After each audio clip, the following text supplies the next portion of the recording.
Peace, family. This is Garth Maharu. Welcome to the Temple Breakdown. We're about to break some knowledge down, build it back up, and dish it out for you to understand completely. Here we go. Peace. Peace, peace. So, All day, every day. Yes. okay, Always.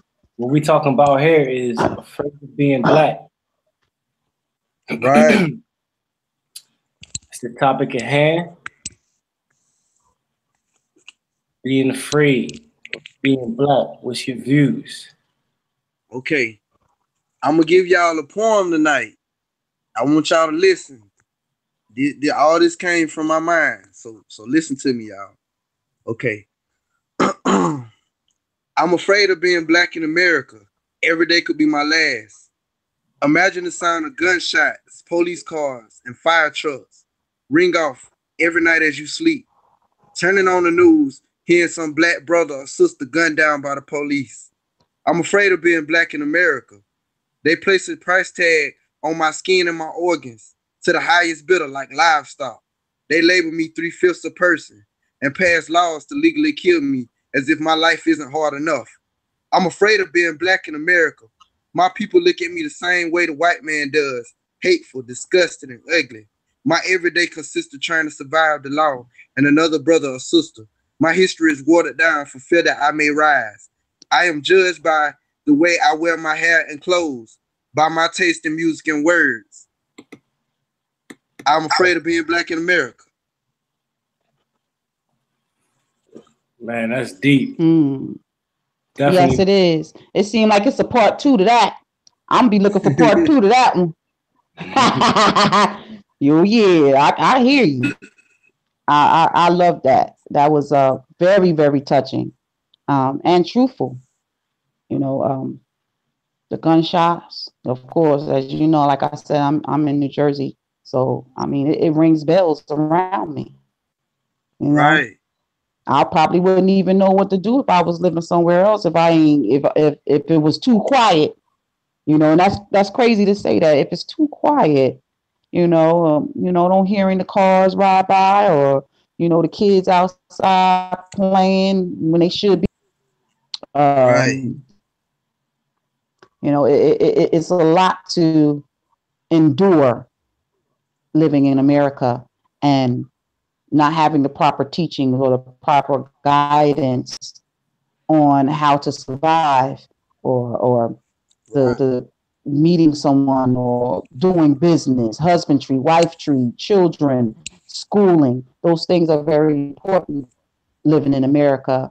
The distractions that we have, when we, want to really be ourselves, be our true selves. Right. So, personally, me, I'm not afraid to be black.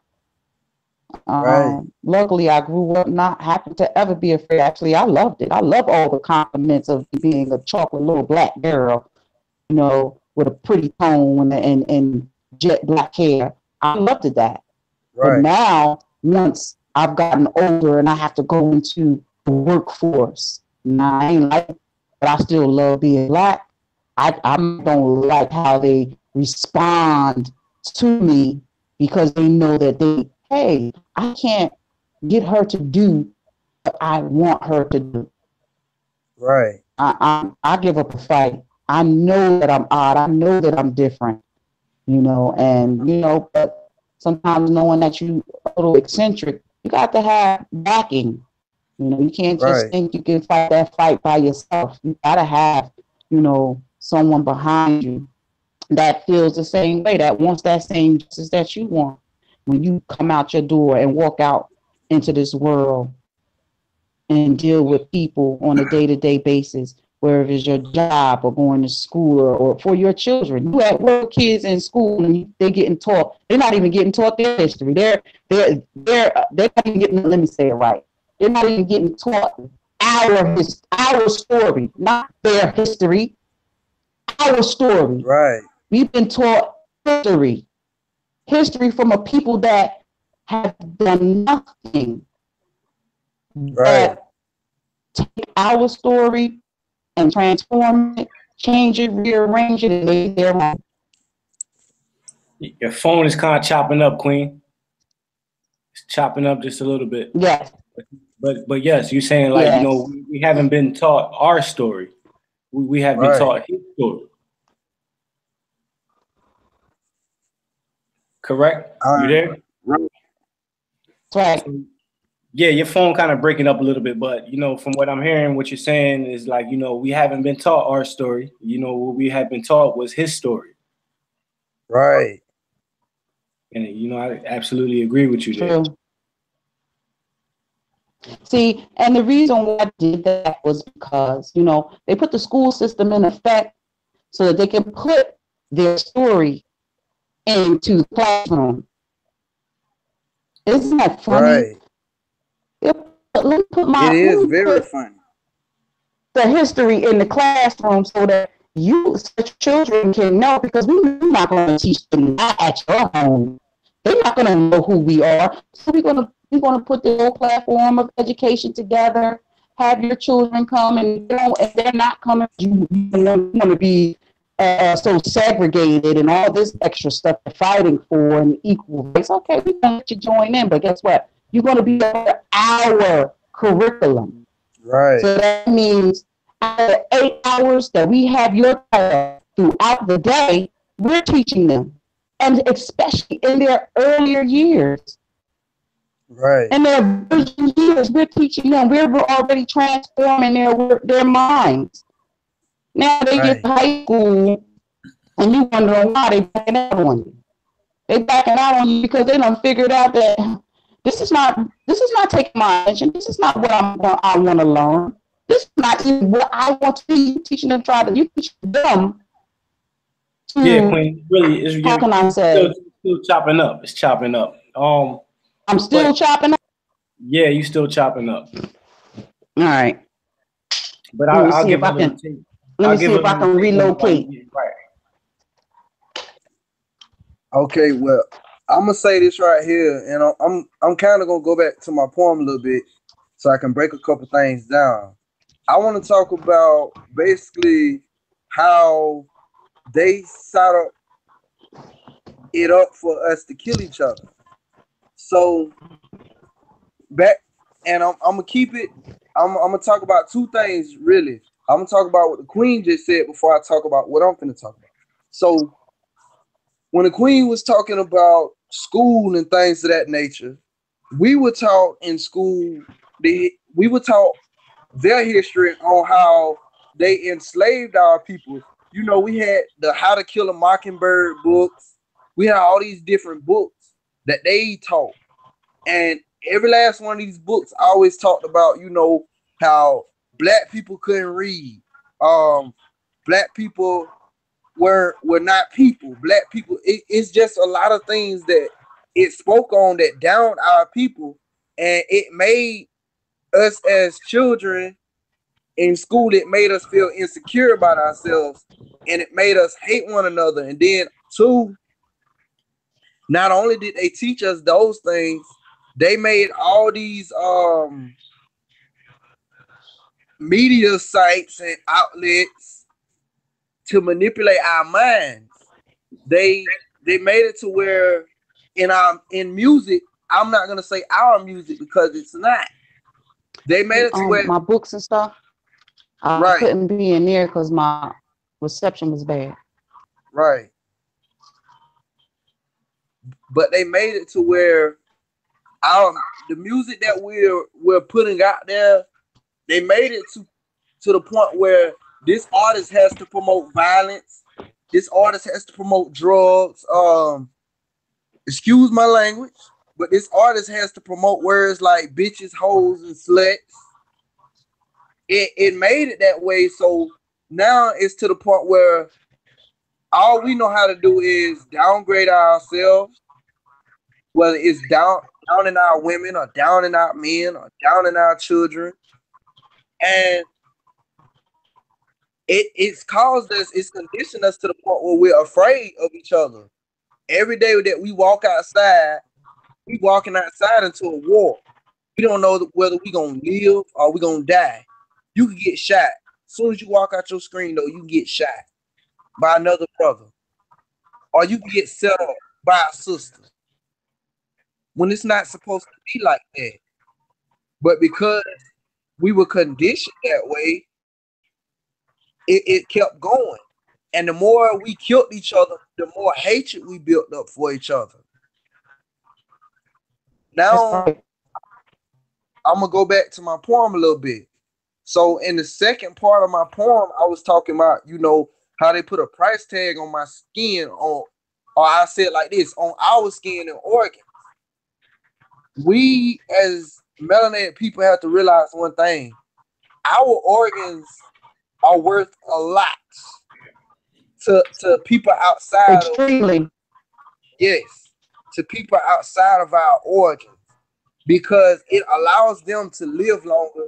It allows them to be what they believe is healthy. And also, when you go to the doctor might tell you, and this is on topic, I'm speaking on this just to give you a good understanding of the fear of being black.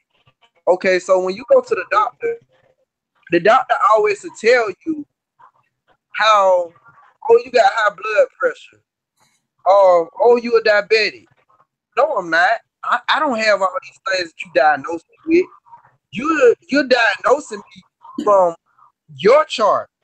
You're not diagnosing me from my chart or my origins chart, because you don't know. You don't know how to diagnose me from my angle. So you will diagnose me with yours. And we're afraid of our truth, because for so long people thought that this is right and this is wrong, when in actuality, this is wrong and that is right. A lot of y'all ain't gonna catch what I'm saying, but I'm gonna break it down to y'all in simple terms. We were taught, I use this for example. We were taught that black cats meant evil. We were taught that black cat 666 meant evil. We were taught that all these things meant evil, not knowing that this had something to do with us. So us not knowing that 666 is 6 electrons, 6 neutrons, and 6 protons, and that black cat is actually a representation, or cats period, are actually a representation of an Egyptian deity or God, however you want to classify that.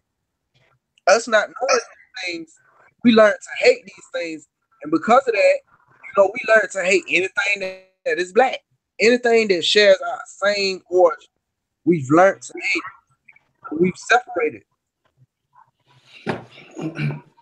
So now what I would like to do is kind of like focus a little bit on the actual word black. You know, you have some people confused on what to really identify as. They, you know, you don't see black on the map anywhere. Black is not a geological location.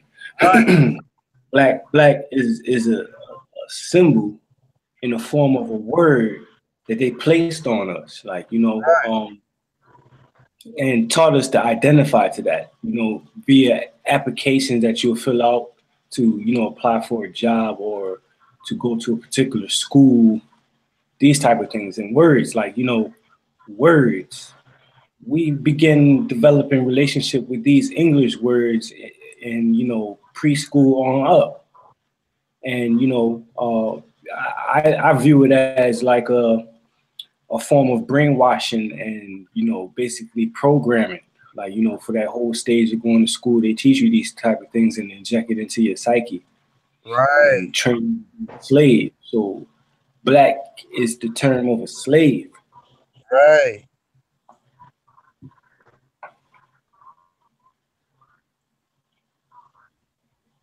And that's so to put that in better terms. Black is the identification of a slave. Right. So, you know, for black people, they have like a system set up out there for black people, you know, to make life seem so much harder than what it really is. That's what it's about, being that type of black. profile that they set up for us. Many of us are born into it, and many of our parents teach it to us, and we teach it to our youth, so on and so forth. And it's like, this is like, man, it's been thousands of years worth of programming and brainwashing. Right. Yeah. Sister Nasiba, you think your connection working a little better now? Well, I'm here. I've been trying to get back to the face of me, and couldn't. It says that my camera, I guess, is acting out. I think this picture is a little bit more cuter than what I look like right now. So, anyway, we hear you real good now. You can hear me real. Yeah, you can hear me good, but you can't see me. No, I can't see you. Yeah, I noticed that the volume. Yeah, the volume went back up. I noticed that, and I've been trying to.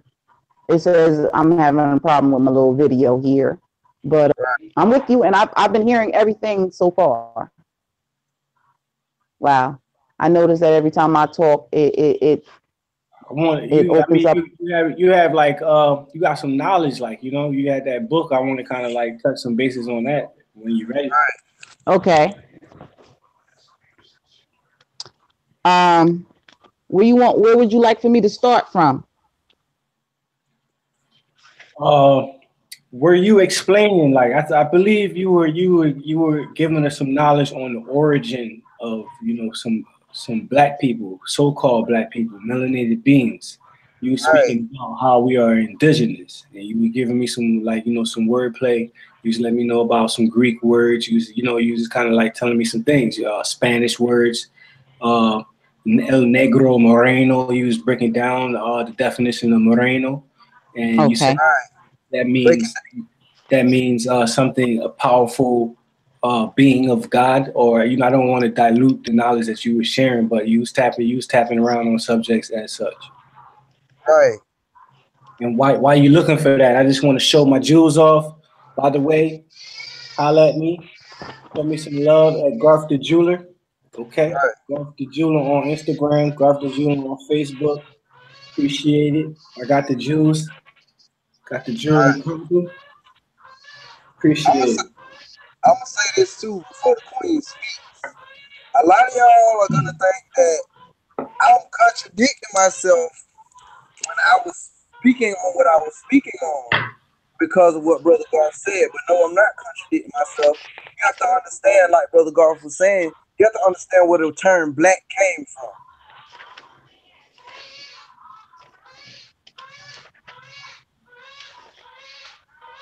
True. Okay. Well, I'm definitely here. Okay. So you gotta understand where the word black came from. It's just, it derived, it didn't come from us, like, these type of words. That's why it's important for us to study ourselves and develop a firm knowledge of self, because like, the truth is in the DNA. The truth is in like what's out there that's left of our culture. Our culture is out there. I can identify it. I'm not 100% sure whether or not these people identify as black, or if that's even a part of their language, Right. Black is a color. Right. Okay. Here. I mean, wow. I could go back. I could go forward. Just dealing with, yeah. Matter of fact, I'm going to start where I started reading at, and then also if, I even found, the Mexam and Hexam of Afmukans. I mean, I love this book. I'm still talking about the El Katab, the book of the dead, coming forth by day, is very intriguing, is putting everything together. I've been trying to get my hands on that book for some time now. Every time I go to Barnes and Nobles, they never have it. You know what? You'd be surprised how I get my hands on things. I'll be like, "Wow, I got this." You know, I didn't go to no Barnes and Nobles for it, though. I tell you that. Just knowing people, just always staying connected with people that love this very study, just like I do. Right. You know, that's really trying to live it. You know, really being themselves. But here it goes. It says, "You are Moors because of the historical record worldwide where you find the Latin word Moreno, spelled Moreno, which means, Moreno, which means black, but in the sense of supreme balance, not to be mistaken with Negra, spelled Negra. Negra. Which is strictly the color black, not the state of God before creating the light." Now, isn't that quite interesting? And then it references you to Genesis chapter 1, verse 2 through 3. Then it says the Romans used Negra as far back as New Testament in Acts 13, chapter verse 1, where Simon, one of Jesus' disciples, is being called nigger, spelled Niger or Nigger. When you look into the Greek, you get nigger, Neeger. And they give the meaning of the word black as used for the color in today's dialect, derived from the ancient Romans as Latin and Greek. Being all of his story is recorded in these languages and not in the Arab or Hebrew. Then, whenever they made reference to our rights, what we owned, and what we did as the civilizers, I'm going to say that again, and what we did as the civilizers of all of Europe and all of the European coat of arms, you will find us as a race, not being called African, not being called colored, not being called Nubian, Egyptian, or Afro-Americans, but rather Moors. Another Greek word for black is melis, from which they get the word melon, from melanin. So it is important that we identify with what can be found on documents. I'm going to say that again. So it is important that we identify with what can be found on documents if we are to reclaim our rights. If we are to reclaim our rights and the property and riches that belong to us, you must be found somewhere on documents. There are millions of documents that identify you as Moors. Not to be mistaken with the Muslims of Morocco, for Islam invaded our countries in the 7th century. The people are dark olive toned skin and woolly haired, simply Moors. Not to mention, on this very soil, America, Moors known as Almacs in pre-Columbian times and sailed over here with Abu Bakari II and Can Mansa Musa using the Guinea and Canary currents, who became the Washita Native American tribes, were already here 6,500 years ago. Dark olive-toned, woolly-haired people, prehistory. That is because the Caucasians begin to record their story of time and life and events which would make us not migrants, but rather indigenous. They are Moors from Africa in bondage. Africa is another trick word used beside used resided in a place which become known as Africa. The word Africa is derived from the Arabic word given by the Ottoman Arabs, so-called slave traders, as Al-Furqa, spelled Alfuraqa, meaning the separation. The root word Al-Furqa is furqa, meaning to part, to separate. Originally, Africa was written as Afriyqaa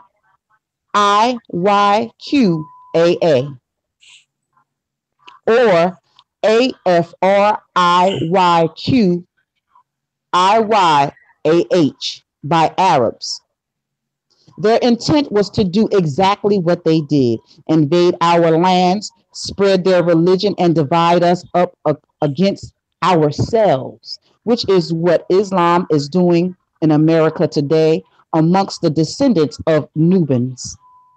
They came here under the name Islam and Muslims, and they introduced us to what sect they belong to.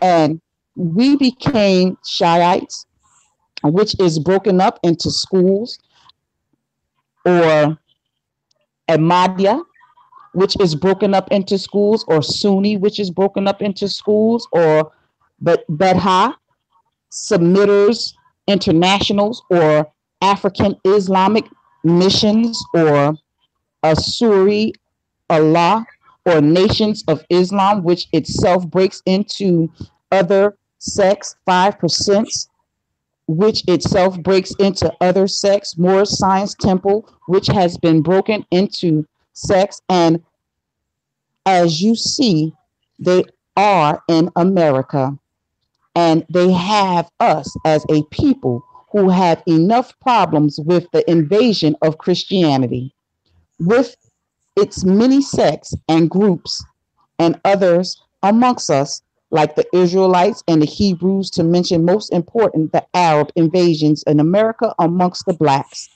as we are called, and causing hate, separation, and even assassinations amongst our own. So they succeeded in separating Africa against each other and gave the African Muslims absolutely no financial support when they were in dying need of support, when the Arab world has billions and billions of dollars in oil revenue. They destroyed the Nations of Islam, a multi-million-dollar black organization, by implanting W.D. Muhammad, son of E. Muhammad, who has been Arabicized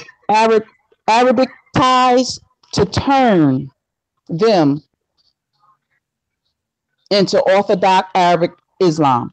So, and it goes more and more. The same going on into Malcolm X and just changing the mind of people that's trying to find their way. People that is also going about to. Are you guys there?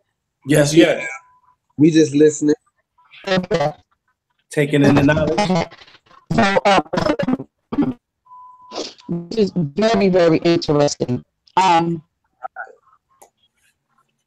they were Moors who were indigenous people of this land from the Olmecs, predating Christ before 3,000 years. You are the original mound builders of this land, the Wachita tribes, the ancient ones. Thus, when Black Eagle, now he's talking about going into some more deep discussion of himself. So I want to kind of stop that there. I see something also. It says, So not to be mistaken with the mulatto Egyptians from the invasion of Asian mixed with the Asians, Caucasians who went into 1/4 of the lower Egypt. Like, yo, this information will help you retrain your mind on how you even think about even ever wanting to allow your tongue to say you're afraid to be black in America. You know, when you really know that being black is not a crime, when you really know that being black is really the essence of everything. Because I can't get white, I can't get black out of white, but I can get white out of black. I can get red out of black. I can get brown out of black. I can get blue out of black. I can't get those colors from out of thing white. If I might add, man, like we talking here about afraid of being black. And you know, if there's anyone watching right now who is afraid of being black or can really understand the context of where we're getting at, like, you know, giving you history, we're giving you melanated history. Obviously something happened to us at one point, and now we label black, and we have our story. We have no story for ourselves. Like, you know, we collectively have a European ideology inside a European consciousness, but you know, melanated vehicles, and it should be a specific consciousness, a certain type of consciousness within a melanated vehicle. Right. I'm seeing them use words. I'm seeing words being used against us. You know, like the word black, and you know, let me see if I can share. I don't know. We all know what black looks like, right? So I want to say, like, Yes. the term black, like, you know, I don't accept that black, you know. You understand what I'm saying? And outside of that term, it seems like there's no you could perceive it that there's no life outside of that term, and you have to kind of like you know, subscribe to being black. It's like gloomy. It's like a, you know, a depressing mind state. It's just like, you understand, it's certain type of energies that come with the acceptance of the word black, or as a race, as a kind, is a confusion. You understand? Because you're not going to find that on the map. Black is not on the map. Where do you come from? Where do you belong? There's no sense of being when you accept the word black. So yeah, I guess I would say, I could lie and say, hey man, I'm not afraid to be black. But man, I'm afraid to accept that profile. Right. I'm afraid to have children and have them accept that profile. Right.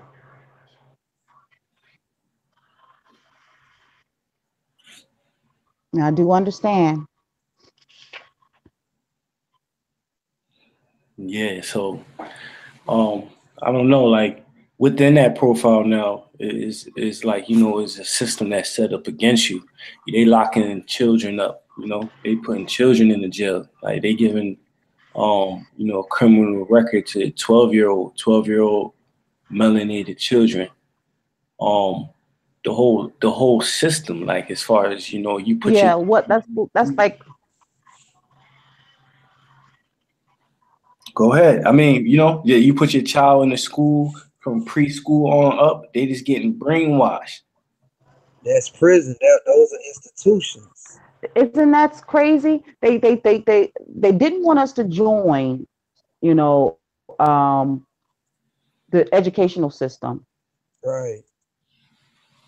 They allowed us to know system. You teach us what you want us to know, which is the same history that you teach your child. Right. You feeding us the same food that you would feed your child. And it reprogrammed us because that is not our diet and that is not our story. And then throughout time and history, we begin to act out because That's just like you putting a foreign object into your body, and your body is saying, hey, this does not belong here. And your body begins to force it out. Our children of today is fighting, and they feel like this fight is by themselves. They are forcing the fight, and they fighting so bad that they fighting with their own selves, their own fellow brothers and sisters, because they feel like you ain't even listening to me either, because of the studies that they're getting, the food that they're getting, the reprogramming that they're getting, because their body is saying that this is not right. This is not really of me. And then they get so caught up in and comfortable to a particular degree that they accept it and they think that is right. And they still having a hard time coping because it really isn't a rightful way to live. And then now you want to what? As you say, lock our children up at the age of 12. But look what you want to have our kid. What's that? 8 hours out of a day, Monday through Friday. They only home 24 hours on Saturday and Sunday if they're not at a babysitter or somewhere else. The parent has the whole programming is really whack. The kids in school from the 8 hours. The parent probably got to work to make sure that they have money or for their bills and stuff. So they're not around their children. They don't know what their child's fight is throughout the day, and who's messing with them and who's trying to reprogram and who even trying to teach them about sex in the damn school. So these things are very important. Then they come home, they halfway want to do their homework, or they probably want to go and chill with their friends, and they don't really want to do the work. They don't really care. Because for one thing, what you're teaching them, you're only teaching them how to work in someone's business, not how to own their business. See, that's a difference. You're not teaching them their story. You're teaching them your story that you lied on. Because majority of all the patents and everything that's been created, the Caucasians didn't even make it. You just had the money to pay for it to get patent. Right. So now all this history, and now they're acting out because now when they go home and they get on the internet, but you don't want them to get on the internet because you're afraid that with the information that you done lied to them for so many years, and they find out the real truth, they're going to come to school and give your teachers, your instructors a hard time. So now they're insubordinate. Now they're not doing their work. Now we got to lock them up because they're learning something that we don't want them to learn. They're learning how to stand upright like the original people that they are. And we don't want that, because then that means they're going to fight back. You want to know why? Because you fear our children. Right. So would you say that being black is like being a slave? Like, you know, like you go to the school, what they're doing with our children is taking our children, and you know, having them go through a process in the institution for a certain amount of years, programming to work for someone. Yes. At minimum dollar. Exactly. Right. Sounds like a slave to me. Exactly, because majority of the time, and they reprogram the parents too, because if the parent want to send their child to a good school, they got to pay for it. Right. So then now you're paying for the child's school from elementary to high school. Then guess what? They got to go to college. If they don't pass a certain percentage, you know, for their curriculum or their testing for college, they don't get that. They don't get the special treatment. You got to pay for the college too, or they got to go on financial aid, something that's going to pay for it. You know, a standardized for the standardized testing. And then say, for instance, okay, now they got to have so many credits because of the paperwork that you state. And then half of the teachers, they're not even active with the children until they get to college. That's when you really see how active instructor really can be with you. If they're not trying to, if they're really teaching you properly and not trying to mess around with your mind and your body. Right. But that still has to be paid for. Even if you go for a trade, they want you to pay for it. They want you to pay for education. Right. That a curriculum that they made up so that you can get a piece of paper with a stamp on it saying that you're a specialist in that particular area. Right. But what about people that? Mm-hmm. Not to cut you off, Queen, but I'll say this to all of you who believe that slavery is over with and is ended. I'm gonna be, as they say, I'm gonna be frank with y'all. Slavery never ended. They just found a way to give it a new look. Changed form. It just changed form. Yes. They modernized it. So don't ever in your right mind say, "Oh, it's over with. The white people and these people, we all no. Of course we're together, because now it's not just us; it's their people too." Right, because we done let them in. We done loved them. We done had babies with them. You know, and not saying that all is wrong. No, they're not, because some of them don't even go for the buffoonery. Some of them is not. They prefer to live peacefully with us. But you have those that is in power, that has the money, that's writing the history. I mean, I'm talking about the old money. I got a word for what they call it, the Bohemian. I got a word for it. I wrote it down just the other day. They call it old money. Right? Right. I'm looking for it in the process. Here I go. They call it they got it, they put their name on it. Let me say it just like this. I'm going to add one name in it, to like the Barclays and other European old money behemoths. Yep. You know what I'm saying? So when we start going into those type of studies in history, you got to find out who is really the enemy here. It's not all of them. Let's be frank. It's not all of them that are enemies to us, that look at us because of our tone as different. You know, because of our melanated skin that's different. It's not. It's the ones that think like that. That's the selfish ones. You ready for this one? I got a question. Yes. So with these things being said, that these topics that we're covering within this conversation, what do you think? Like, what can you tell the people in a form as a solution for the profile of being black, or that box that they try to put you in, or does not try to, that they designed to put you in, which is black man or black woman? What is a solution like? What do you, if you have that label on you, what do you do to kind of like, take off that label? Well, I would say first you have to, me as being a woman, and the black woman, as they always say, is the last on the totem pole. I would say do your due diligence, study, find out who you are, understand those words, understand the language. Because if you don't understand the language and you think you can just still talk with them with your same ebonics, they're going to treat you the same way. They're going to keep you in that same box of being black. But when you really understand the meaning of black, you'll be so proud of it. You'll understand that what? No, we're not talking about the black that you're trying to put on me. You're talking about that divine essence of black. So I'm really not mad at you. I'm really not mad at you. But then, all those things have to be in order, because you can't talk the same.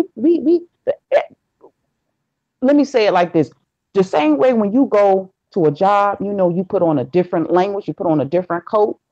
You're always going to have to put on a different coat when communicating with them. I don't care on all levels. And that's the truth. They don't get the same privileges. They don't get the same privileges as we do amongst each other. And that's what we have to stop. We've been giving them the same privileges to where we done gave them more privileges than what we give our own. Mm-hmm. You know, I was watching Harlem Nights. I don't know if y'all a Harlem Nights fan, but you know, Oh, Eddie yeah. Murphy.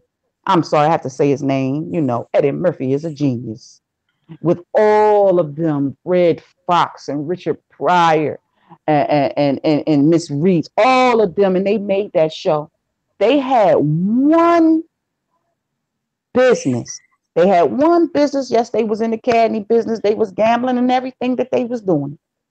But Calhoun had so many different spots. He had so many different stores, businesses.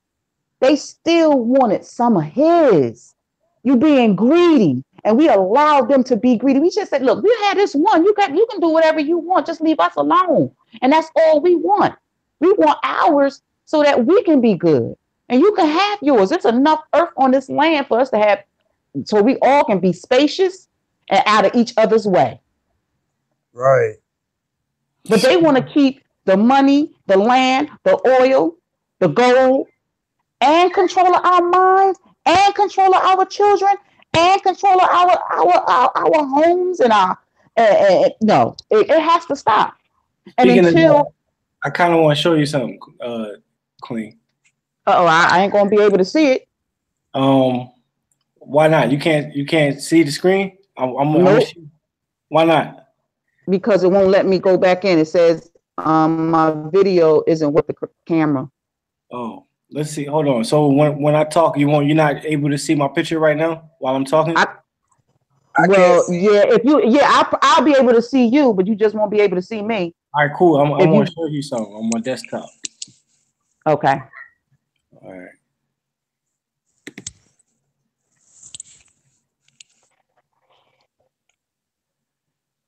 All right. So let's see if I can find what's going on here.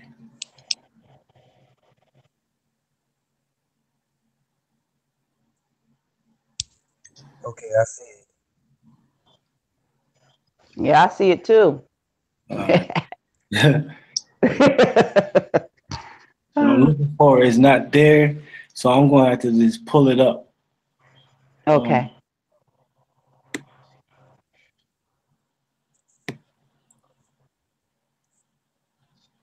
Let's see. All right. Do you know what this is here? Yeah, that's another one of their traps. All right. I just got a call from one of my longtime friends. I've been knowing him for like 22 years. And he said that he just discovered that the only child that he has that should be about around the same age as my children, about 26 or something like that, 24, 25, has lupus. Okay. Now we're talking about this mobile internet, Wi-Fi, this thing that they putting up, these satellites that they putting up in the places that they putting up in the urban communities and all this stuff, 5G. What you trying to do? You trying to really wipe us out? You want to know? You want to know why that's in place? I'm gonna share something with you, because we as original people, we have senses beyond our imagination. We only use the 5 senses that we got: touching, tasting, feeling, seeing, and hearing. We have other senses. That's why when you do yoga or any type of martial arts and you start getting in contact with your chi, your inner self, the person that you are, your soul, your spirit, you'll be able to, not gonna say teleport, communicate. They don't want us to communicate. That's why they got this thing here. You know how you can say, somebody just called you and I was thinking about that person. Right. Because our telepathical senses is strong. They put in this satellite here because they need a static so that we can't work on our natural frequency as we should. Right. And with us not being able to work on our natural frequency like we should, it's creating harm. It's giving us cancerous situations and diseases and stuff, lupus and all that stuff. It's connected. Right. It got to stop. Oh yeah, they put that out, and they just opened a school here, and it's probably only been open for about a year or two. And it states from it was the old Trenton Times newspaper, and they put those satellites up there. And I mean, the satellites is not like the old satellites back in the day. Them satellites is so thick with metal and all that stuff that they got on there, that the receptor gear and all that stuff, right over there by the kids' school. And then just a couple of weeks ago, they talking about they was going to close the school down because the kids acting out. Well, if the kids acting out, that might be because you got this thing over there, this satellite receptor that's channeling in and messing with their brain scale. You scattering, it's not good. It's not good. Exactly. It's just like an incubator. You know, like when a new baby, a new baby is born, and they put the baby up under the incubator, and it gives off the heat rays to keep the baby warm. That's just like the same thing, and that's going right directly to all the children that's in that school from K to sixth grade, and you wondering why they acting out. They know what they doing. They done collected them people money. And now trying to tell them that the school going to be closed. They so disrespectful. Yeah, it's real out here, so that's why we got knowledge up, prepared out. Yes. And I gotta stay aware out here. Yeah, you have to. You have to be aware of the school system. You have to be aware of your water. You got to be aware of your food. You got to be aware of the connection of people you even talk to nowadays, the relationships that you get into with. You have to be very, very careful.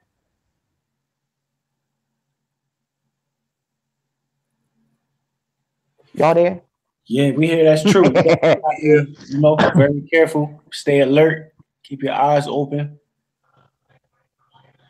And another thing is sometimes I know that, you know, they revive the books and the language change, but sometimes you got to go back to that old language to understand what they're talking about.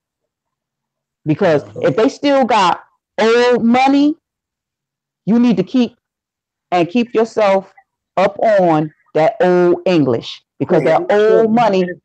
I'm not sure if you answered my question when I asked about, like, you know, the solution to them, you know, to the profile.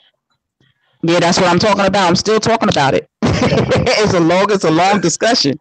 Right. And that's what I'm saying. If when we read and do our knowledge, and they always upgrading things, that's okay. Yeah, the upgrade is good.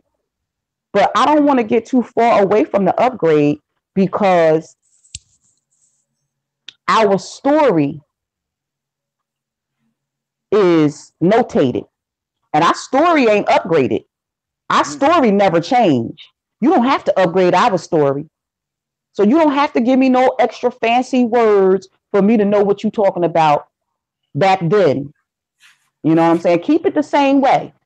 Keep it just as simple, so that a 5-year-old can understand it. A 3-year-old can understand it. Don't try to give me no new upgraded system, and then I don't know what you're talking about, and I got to look it up. But this is how they had already programmed the system, where you got to go back. And if you do not go back and understand from then until now, it's going to make your future even harder.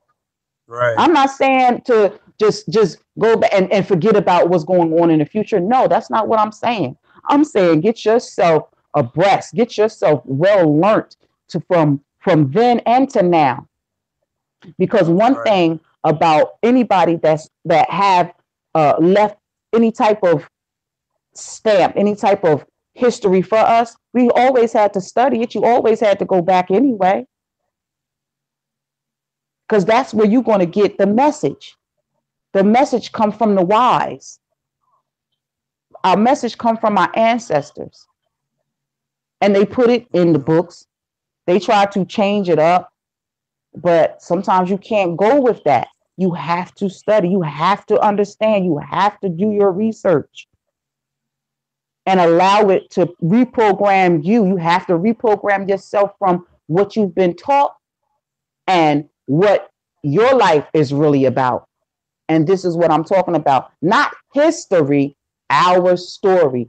Our story will give you more of a platform. That's true. You can't just believe in me and everything. Exactly. You can't believe all this new upgrade. It's upgraded and this no. I don't mind an upgrade. Upgrade the system to make it me work to get where I need to get to a whole lot faster. But don't take away the knowledge or the history that's going to bring me out of the state of mind that I'm in. Because that means you're diluting it. That means you're taking something away when you upgrade it. To me, that's what it's saying to me. And the solution is that we got to be more involved in our communities. You know, I wish I was a little more involved with my children. I tried to when every time it was a problem, I was up there at the school as much as I could be. And sometimes I popped in. You ain't even know I was in the classroom. I pop in where my kids at. My daughter ain't never changed. She's the same person whether she's at school or whether she's not at school. My daughter have not, and that's one thing I love about her. Wherever I was at, I popped up at her when she was at a party. She didn't know I was in there. I want to see what you're doing. I sure enough did. I will pop up. And that's what we have to do. We have to show our presence that you're not alone. You could be partying all you want to. Right. But guess what? I'm there because I never know. Anything at any given time can happen. Right. Not one security can keep me out of there. Oh, no, my child isn't here, so I'm coming in here. I don't care what you security. Guess what? I'm security too. So that's what I mean. We have to, and I mean, everybody is not going to want this information. Everybody don't really care. They don't get over the past, get over slavery, get over that. We're over it. We've been over it. We just know that it's modernized. But like, you know, modernized in the terms of the American dream. Like, you know, we all have been sold the American dream. A lot of people feel as though they being ambitious and, you know, they getting things done, you know, swinging their sword and, you know, just living life according to, you know, the American dream. In all actuality, they're doing nothing for their lineage. In all actuality, like, you know, they're slave. You're going to work at this prestigious place, a different perception of the same slavery. Because you're not working for a company that's your own. You're not able to hire, you know, any family members or nothing like that. You have suffering family around you. You know, that you know nothing about. Like, it's nothing. Oh man, this is so much that come with just the terminology of being black. You have black people pretending to be a different race, pretending to be something that they're not. That's true. You give them a little bit of, like, you know, you give them a little bit of leftovers, and now they want to be prestigious like the people. Like, you see what I'm saying? Right. They get a nice job, you know. Now they start treating their people like shit. And giving people they ass to kiss instead of uplifting one another. Like, it's just really like a dog eat dog world, and it was designed for us to think that way. That's not African to think like that. How people think, you know. So a lot of people don't claim African. A lot of people play around with these words. I get it a lot now. They playing around with the words, dancing around the world. Oh, I'm not African, but you black like me. Like, I feel as though we derive from that location of land. Like, you know, that was the habitat. That was the popping place to be, the most richest area of the land. So which is known as Africa right now. So why not describe it as Africa? What else are we gonna call it? We need to kind of like stop playing around with words.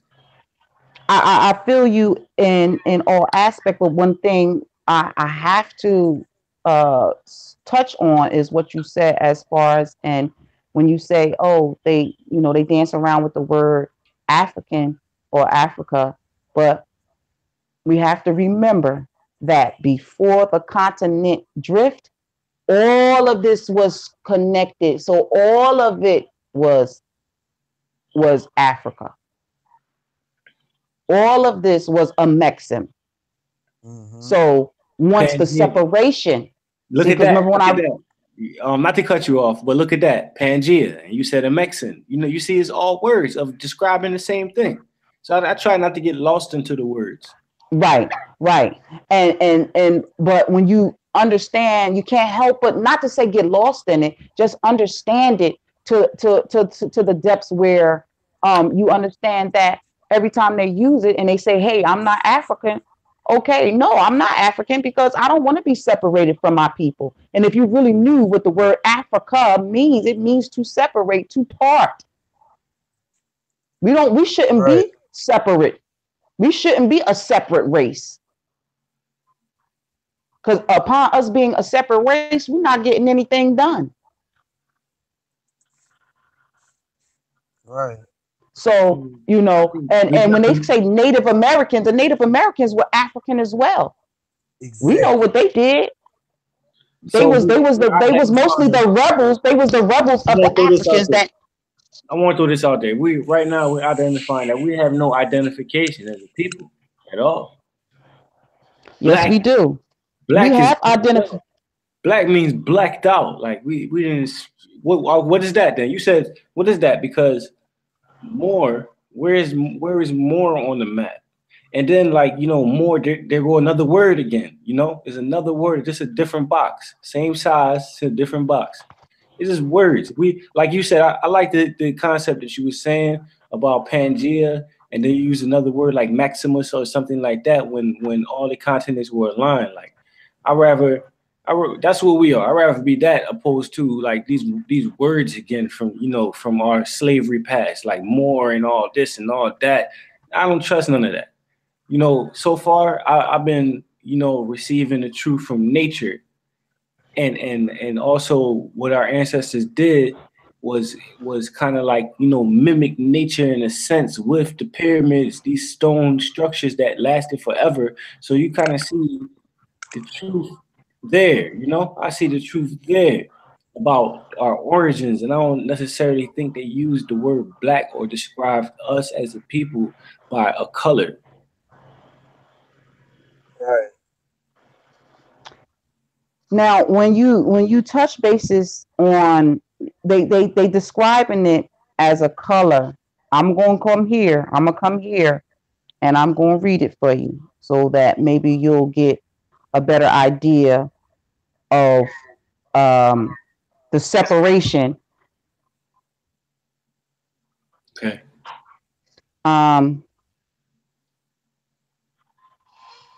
Okay.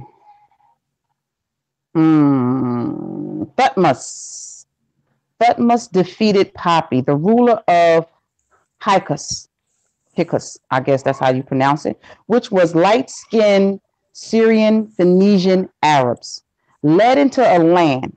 Thus, after the Hyksos invasion, Mitzrayim began referred to as the land of the burnt faces. Just one of many biblical names meant black or burnt, like Cush, Kedar, Hamath, Hebrew, and Syrian tribes. So land of the burnt faces also mean black as well. So when I take that word black back, I want you to kind of understand and grasp that word and where they keep bringing these words up and why. Mm-hmm. Just one of many. Okay. Okay. Yep. Let me go down here. In Aramic Hebrew, it's Mitzrayim, and in Ashuric, Syriac, Arab, it is both from the same root meaning land of two rivers. Remember, the use of the word Cam or Kemet for the most holy place is of biblical origin. The word Kemet having no knowledge that is of biblical origin, while many attempt to prove that the Bible was copied from Egyptian mysteries, a fact, but a little further research would show that using Kemet conforms the Bible. And this was a trick to misinform and misguide you. You were taught not to be more, but rather pick up geographic names like Kemet, Egyptian, tribal names like Nigerian, Ethiopian, Nubian, or Sudanese, or even using slang names like Afro-American, West Indies, Rastafarians, African, Negroes, or using religious names like Muslims, Hebrew, Christianities, Kemites, or tribal names, Ishmaelites, Moabites, Shabazz, or nicknames, 5%ers, Nation of Islam, Ansar Allah, Sunni Muslim, Hebrew Israelites, Nations of Gods and Earth, Israeli Church, Moorish Science Temple, and the likes. We will not be entitled to due process. Tar, which is called Egypt, was a part of the landmass before the continental drift, which produced separate continents. There was no division. I'm gonna say it again. There was no division between America and Africa and Arabia or Asia. There was no Red Sea, and there is no such thing as a Middle East. All of that was one landmass called Ganun el Nuba. Later, after the continental drift, this side became a land from a land. Lower part became a Mexam from Hexam or Amurican. Even Mu, which they say more, Mu, from ancient Turites for water. And to the east, you had Sudan.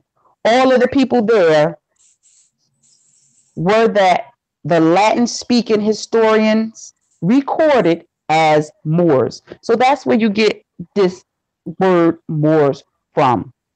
The Latins called them Moors. That's a Latin word. Then you have Mongolians' lands, which began after the Persian Gulf, the Tigris, Euphrates, which was where our land ended. Our land extended from the shores of California all the way through South America, the Caribbean lands to Chile, and all the lands in South Atlantic Ocean, and extended all the way. Can I interrupt you? So, like, currently we don't have any land. None of us have any land. All of that, that's our current state right now. Like, we've been brainwashed. We are the brainwashed children of slaves, and we don't have any land. We don't have any identification. And I would like to kind of like provide a form of solution to the people who will watch this video. What, like, just some knowledge for a solution, like what to do. What's the first step forward? Are you able to kind of like tap into what I'm saying? Kind of like you understand? Like, yes, I understand exactly what you're saying. What you're saying we don't have any land. That makes sense when you say that, because throughout time, they bought it, they separated, they chopped it up, they screwed it all up. Now we have the president now trying to get this bill passed so that they can get the taxpayers to pay for this wall to separate Mexico. Mexico's supposed to still be a part. Because before you stop me, Mexico is supposed to still be a part, New Mexico, a part of the land that we have. So the more and more we keep sitting here and fiddling around and not going back to find out, because we're documented. We got to go to those documents. We have to find out who and where our lineage is. And the only way we're going to find out our lineage is through the DNA to touch bases on that land. But if we don't do it, and we try to get some riches of today, it's going to make it even harder, because I remember you said something in reference to hey, we can probably lease something for at least after 99 years. It kind of goes back to them, because nobody really lives that long. But guess what? They allowing it to happen because they giving it to their children's children, and we keep letting it slip through our hands and not claiming it because we don't know our history. So we have to begin to study. We have to begin to keep every history, every wise tale that we have. Keep it notated so that we can connect the dots, so that we can reclaim our property, reclaim our land. And I mean, I don't want my tax money going to build no wall for Mexico. Why we got to be separated? I want to tell you this because I've already done the research myself in regards to nationality and actually getting established as a nation of people. Because currently we're people with no identity seeking for identification, and we stretching pretty far in opposite directions. When it comes to nationality, the way to go about doing it is finding a group of indigenous people and having those people claim you as their own. Right. That's how you do it. What is that? What is that? What is that? What is that? I mean, I'm gonna say it like this: if I already knew more of my history as being an indigenous, being part of the indigenous people, and someone that really isn't of my people, I don't think that me per se, I would be so eager to accept them just because we're the same complexion. I'm just saying, I want you to give me your DNA. I don't know. You better find your mama's, so that we can find out how far your lineage go back for you to actually be a part of this. I don't think that I would be able to do that. Right. Because, and the reason why that I say that is because we know that throughout history, and since have made their history known and put it in the books, and they made their history known, and they we allowed them to mix in with us and have children with us. You have to touch that DNA. And the only way you're going to touch that DNA is that you got to go through the woman. Yep. Why you think they always want to kill you black men off? Because they got to keep the woman, because the woman is the one that keeps the DNA. All right. You can't search for it on your own. You have to have your mom, your sister, a female that's going to trace that back. That's why Eve is called Eve. Eve ain't called Eve just because she's the mom of the mother of civilization. She's called Eve because you can trace your lineage back. All right, the Eve gene. Yes, you feel me? All right. Now you're listening. And that's how we begin to live. When you start going back and studying those things and understanding that. But of course, you know what they did. They put a price tag on that. If you want to find your lineage and all that stuff, you got to pay for it. We need a specialist. Why I need you to be such a specialist on our lineage? Everybody, I mean, I'm just picky like that. If I had the money like that, I want all black people researching my stuff, and you should be in the lineage too, researching my lineage. Right. Because I don't really try. It's to the point I'm not that shooken up, but I'm really afraid to get anybody to do anything. Because you might lie, you might throw a little extra salt in the stew. I don't know. Because you've been hiding all this from us for so long. And even when we do, even this little podcast, we do little stuff like that, this, you know, it's going to be out there. It's going to be out there. They're going, oh, these people think they smart. Oh, they want to research. We want to put a price tag on it. Anything you want to know. But I'm telling you, once you start opening up those doors, they kind of respect you a little bit more when you know who you are. That's why they put that on the job. What are you? You're black, you're white, you're native, you're Caucasian or whatever. They don't even say Caucasian for them no more. They just say white. You know, so we have to pay. So yes, we have to pay attention to the wordplay.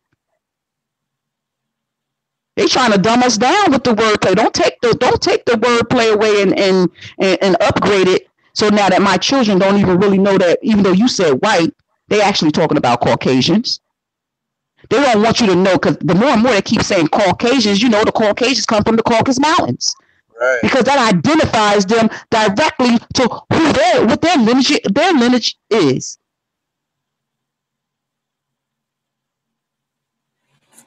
But they want to keep messing the words up for us to make us think in our mind that we don't have nothing. And I don't believe that.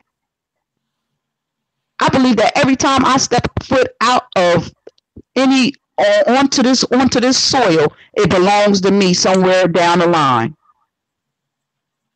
And especially if any of my black blood then fell upon this earth, I believe it belongs to me.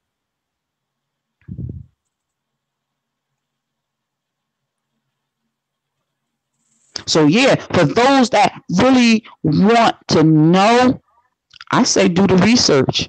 I don't say don't get arrogant just because you think you know something. Just keep studying.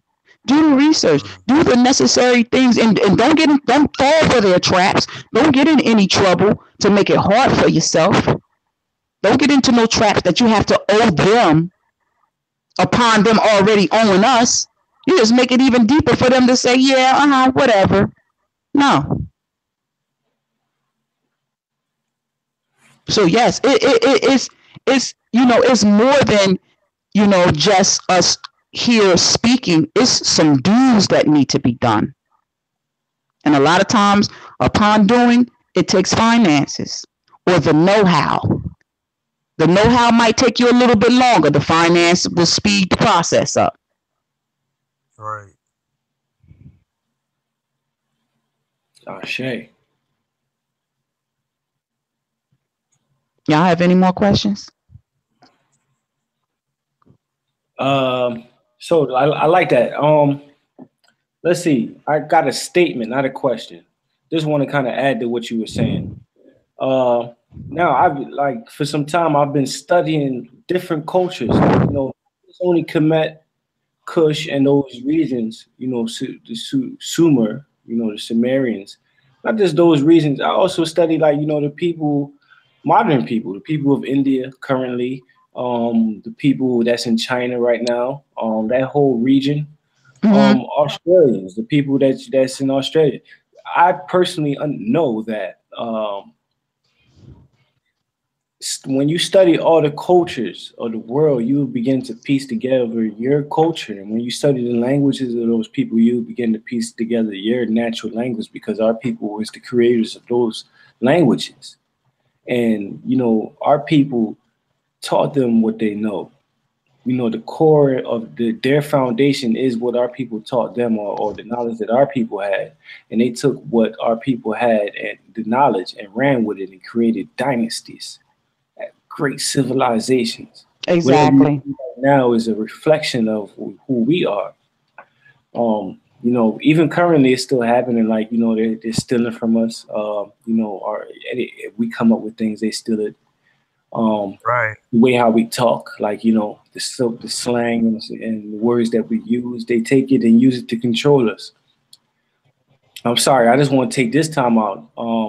I know I might be jumping around, but I also want to say, like, man, like, don't black people, my people. You see, I'm conditioned to use the word, but my people, like, you know, it's time that, you know, we do something about them using us and taking our magic. Like, you know, we want these things for ourselves. We want to embrace our own resources, and you know, we deserve the right to have our own resources. You definitely gotta protect yourself. They're going to use what they know about us to sell their products to us. They're going to use our words and how we talk. We can change our language right now. They're going to study and crack the code and use it to sell their products to us. It's all about selling products and pushing products, regardless if the products are good for you or not. They're just trying to make that dollar. You know, I just wanted to throw that out there. And back to what I was talking about with the cultures. Yes, if you study all of the cultures, the Chinese, and study the sounds that they like, you know, it's all sounds. English language is a sound, different from the Spanish sound, different from the Chinese sound, different from the Indian sound. It's all sounds. So if you study these sounds, you study the Afrocentric culture that they mix in with theirs, you'll get you'll have a firm understanding of what the Medu Neter sounds like, or what any other language or culture is about and sounds like. Yeah, that's true. That's definitely true. I had a thought while you was talking in reference to the mixing of people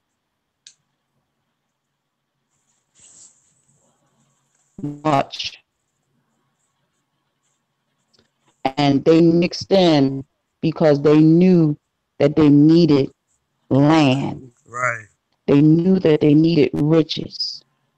You know, so the best way to get in is where you fit in. And I mix in, I marry into your family and have children with your family. My children can be set.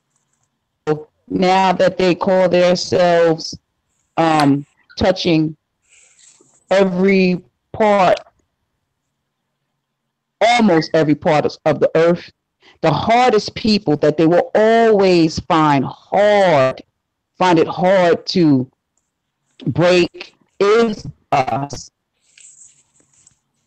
You know, we look at ourselves and we say, yeah, that person is Americanized, they modernized, and yeah, they living you know, as a worldly person, and as today, and with how modern technology, you know, has arrived. But you know, you have to bring it back. You kind of chop them up. I don't mind being a chameleon. I don't mind being a chameleon. Your phone breaking up a little bit. I don't mind. Okay. I don't mind being a chameleon, and I believe that's what we need to start being. But that's one, or the very thing that they taught us, give it back to them. Definitely, we definitely need to give them back their technology and give them all these things back. But it's certain prerequisites. No, the technology isn't theirs.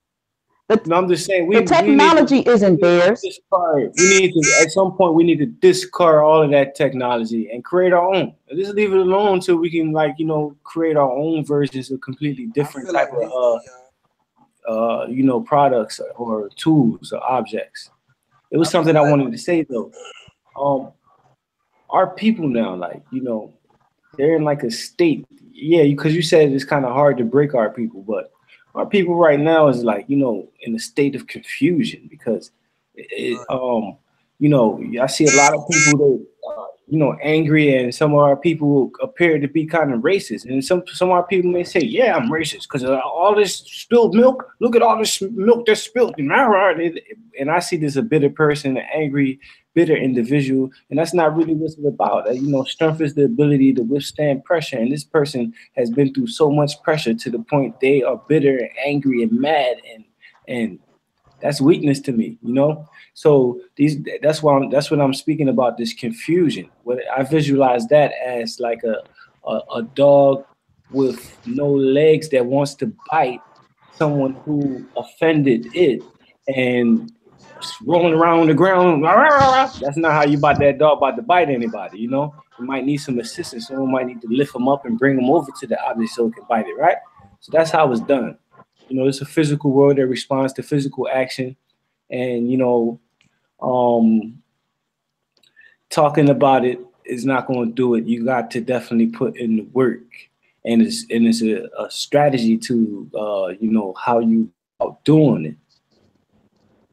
And, right. and people don't understand the strategy, and instead they're like, you know, just ready to fight. Then da da da da. It's kind of like a sickness, somewhat a mental sickness, you know, because it's you a person that's amped, but not really being accurate with that all of that energy, you know.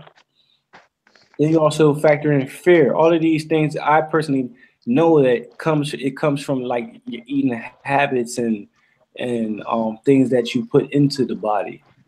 GMO, you know, alcohol poisoning. You know, I call it alcohol poisoning, but you catch my drift. Is literally poison you put into your body, changing the state of like your consciousness and being.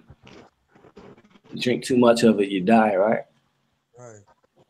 That's right. Yeah, but that's just my take. You know, I'm just, you know, trying to enlighten the people with some of the knowledge that I have to give and share, and definitely study other cultures. When you study like the Chinese people, you see that they come together. Every culture comes together other than Black people. Why is that? Why we can't come together like the Chinese do and put their money together and work together and move as a unit? What about the Mexicans? You see the Mexicans do it. You know, all races come together. All races believe in unity, and we're the only people that cannot embrace the unity and use it for ourselves. What we should have been embracing was Mexicans. Because it seems like they trying to see they went and infiltrated with the Mexicans, and they don't like how they doing. But see, they went in with China. They all right with China and them, and every last one, the Latins and stuff. They can mix in with them. They like how they do and all that stuff. But they mad at the Mexicans because the Mexicans ain't trying to hear what you got to say. Right. You want to separate yourself because you can't break the people. And when they can't break them, what they going to do? The same thing. Every time they going to let us down, they put their own in there. You have to be careful of those things. Right. So we should be joining forces with some people that think like us. Right.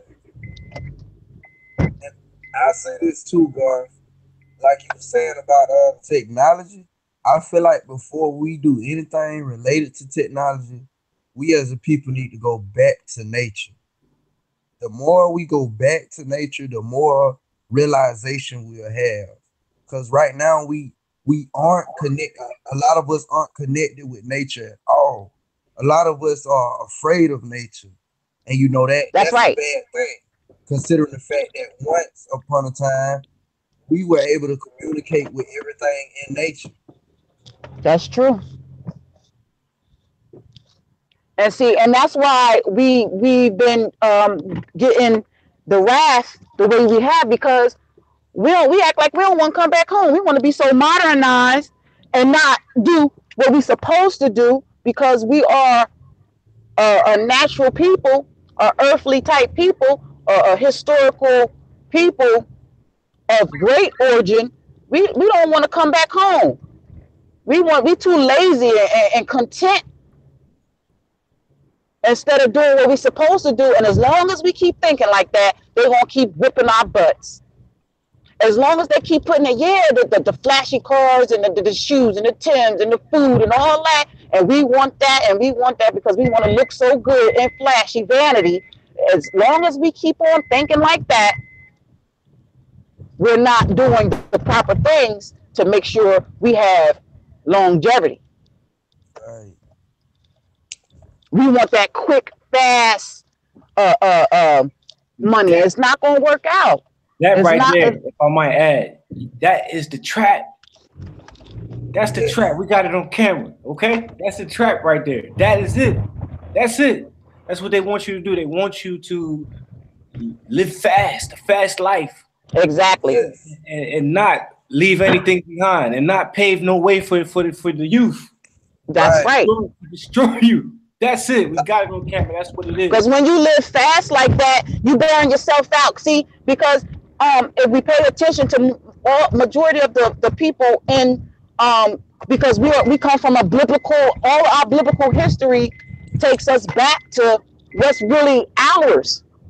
You know, when we was slow and you know, I mean, when we was doing our moderate thing and living and loving and paying attention to the earth, moon, and stars and the rain gods and all those things that we was on point with, they didn't like that. They didn't have no fight. They couldn't fight against us. We civilized Europe. Now that they don't put this vanity and we flying high. So buck that eagle. That eagle don't mean crap. That eagle is taking us off our axis. Now we supposed to be right and exact. Like the falcon, right? You agree? Oh, wait a minute. My earpiece came out. Okay, but we definitely, you know, like what the Queen said, forget that eagle. We need to soar a little higher like the falcon. You know, they stole that eagle from the. Well, I mean, you know, I'm talking about this modern eagle that they got the representation that they're using. You know, and it's not good. We allowed this, you know, we allowed them to take all our representation, the eagles and the falcons of what really is on the Egyptian wall and turn it against us. Sure. And they took that, and we can't keep allowing that. I don't know. I like when you talk like that. When you say stuff like that, a lot of things come to my mind. If you are viewing this right now, and you are curious about the Medu Neter and you would like to be able to unlock it, you can reach out to me. I do have a PowerPoint for you to view, to study. I have an excellent, detailed study guide pertaining to the Medu Neter. But also I would like to add is Medu Neter is the study of nature. So if you cannot truly understand the symbols on the actual walls, the ancient walls, you can just take a walk through the park and study that Medu Neter. Because it's the same thing. Well, I definitely need to put my eyes on. You breaking up again. Not sure if you can hear me. I'm still here, y'all. What's going on, Jamal? You've been kind of quiet. What's your views? I just been listening, but I stepped out for a minute, but I'm back. But anyway. Hold on, all right, I'll be right 1 second, okay? I'll be right back, 1 second. Okay. But anyway, like I was saying, I think, I'm gonna go back to what I was saying not too long ago concerning nature. I feel like as Black people, we all just need to take some time out of our lives and get back just one day, abandon society for a month, 2 months, maybe a year, and learn to survive in nature, learn to thrive in nature, learn to understand nature, and then after you understand nature, come back into society. I guarantee that you will look at society totally different. I guarantee you that you wouldn't want to be in society after that. Right. That's true.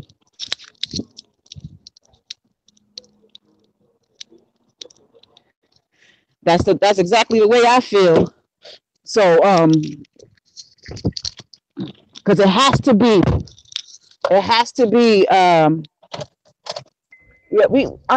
it's more to this life than what is going on here. Right. Okay, I got to get back on here, make sure I'm on right. Oh, the brother going on us. And he said he'll be right back. Okay. And it's very important that we pay attention to this, you know, because our children is out here suffering because they don't have this information or the know-how or the correct way of living, and it's not good. We that means we ain't no better than them because we not properly doing our research. How I'm saying that I had children and I can't even make sure that they're safe. Right. I can't make sure that they're safe because I don't have the information to properly teach them. That's not good. Right. Right. And then I say this too, what you just said. And I want y'all to listen to this very carefully. Sometimes we can study and learn all this information, but it's all according to how we use it. And most of us will sit here and use this knowledge. We use it for all the wrong reasons. We use it to empower ourselves, or to give ourselves some type of fame, instead of using it for more or less the valuable reasons of teaching others and helping others wake up to the bullshit that's going on around them. And yeah, I said that because I'm being me. I feel like y'all need to understand this. I really do, because it's deeper than what most of you think. It's deeper than what most of you think, believe, or understand.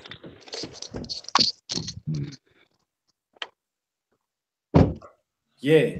Peace. Peace. So I'm back, but hey, shouts out to the Ascending Righteous Movement. Where's my manners? Shouts out to the family. Don't forget to like, comment, and subscribe. What did I miss? I was basically just talking about, how we can learn all of this knowledge and we can have all this information, but it's all according to how we use it and what purposes we use it for. And I was saying that, most of us use it for fame and things of that nature, rather than using it to wake up our sisters and brothers. And that's not something that we're supposed to do. I mean, there's different types of knowledge for different types of things. But whatever you're learning, if it's something concerning bettering our people, helping them understand, don't use it for financial benefit or whatever. Use it, if you're gonna use it for anything, use it for a sense of we still here. We still here. But use it for a sense of liberation, as Brother Golf would say. Use it for a sense of liberation, because there's no better feeling than knowing that your people are being liberated through the message that you are giving. I mean, we spend too much of our time living in fear. Too much of our time worried about whether I got to kill this person or kill that person. We spend too much time focusing on violence rather than focusing on understanding and love. Or you put that and use it the right way. Yeah. No, I agree with you, brother. A lot of our people, the majority, a large percentage of our people are living in fear, personal anxieties within, what is that? Self-consciousness, self-hate, self-doubt, confusion, chaos. A lot of our people are vibrating on low frequencies, okay? And, it's important. These to increase your vibration, it's a few things that I might could add, you know, a lot of water. You have to think that we are energy beings, and if you would like to vibrate on a higher frequency, it all depends on the things that you put into the body, into the vehicle, for you to be able to vibrate at a high enough frequency to be able to tap into, you know, what can I say, your inheritance. Because, you know, as a melanated being, as a person who possesses the non-ether, you have the universe at your fingertips. The universe is a machine that works for you. You just have to be able to tap into that and be aware. It starts from just being aware. Consciousness is being aware. Consciousness is identification, identifying who you are, what you're capable of doing, your lineage, your origin, where you would like to, what you came here to do, your life plan, your life purpose. Identifying these things, you know, tapping into your DNA, the past, before you came here. We all share the same DNA as the original people. So with this being said, we're able to tap into that DNA and receive information from that. The sun been in that position and doing its thing for billions and billions of years. But the sun has been the governor of the earth for billions and billions of years. The sun touches things with its rays. The sun knows all. The sun knows every dimension. The sun knows everything. So, you know, our people lost the ability to tap into the knowledge of the sun and receive the information from the great knowledge of the sun, the great knowledge holder, the creator of the plants. You see what I'm saying? The reason why the plants sprout and do what it does, the sun has a lot to do with the life on this planet. And